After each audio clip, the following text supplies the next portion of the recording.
Hi, I'm Emma Kramer, and thanks for tuning in to watch GUTV's first newscast of the 2009-2010 school year. For our first broadcast, we'll be reviewing the last week of sports for the Georgetown Hoyas and giving you a heads up on what's coming up next. A lot happened in the past week for the Hoya athletes. First, GUTV would like to congratulate the field hockey team on their first Big East win over Rutgers. This coming weekend, the field hockey team will travel to Syracuse to take on the Orange and Dartmouth University. It was a rough week for the rest of the Hoyas, as UConn got the best of both men and women's soccer and the women's volleyball team. Last Saturday, the Georgetown men's soccer team fell to UConn in an unlucky contest decided by one goal in the last 5 minutes of play. Although the Georgetown Hoyas controls the most of the game, they could not come back in the last 5 minutes. The women's soccer team suffered a similar fate, falling 2-1 to UConn, in a spirited contest ending unfortunately for the Hoyas. And lastly, UConn got the best of the women's volleyball team in a tough match ending with a 3-0 shutout for the Huskies. This coming week, come support the Hoyas as the Georgetown women's soccer team takes on Louisville at home at 3 p.m.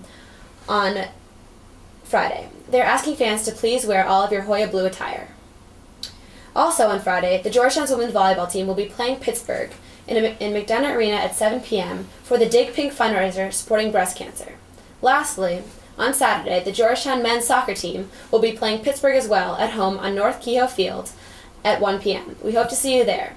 I'm Emma Kramer. Thanks for tuning in to GUTV.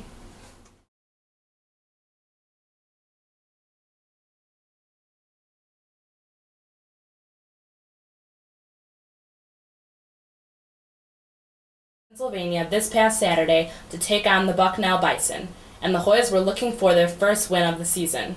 Just 7 minutes after kickoff, Georgetown got 3 points off a field goal. With 1 minute 30 left in the first quarter, the Hoyas jumped on a Bucknell fumble on the 20-yard line. But due to a false start and another penalty, the first quarter ended without a touchdown and Georgetown on the 10-yard line on third down. Bucknell's defense was able to turn the game back in their favor by getting the Hoyas to kick a field goal just 1 minute into the second quarter.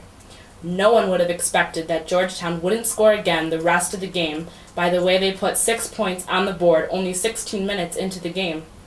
The first half ended with a score of 6-0 and a Hoya lead, but that lead didn't last for long as the Bison scored a touchdown with 3 minutes left in the third quarter. Despite losing their lead, the Hoyas were down just 1 point going into the fourth quarter, but a pair of Bucknell interceptions and a touchdown in between, however, translated into a Bison victory and a fifth straight 2009 season loss for the Hoyas. The Bison improved their record to 3-2 and 1-0 in conference, and the Hoyas fell to 0-5 and 0-3 with a conference record.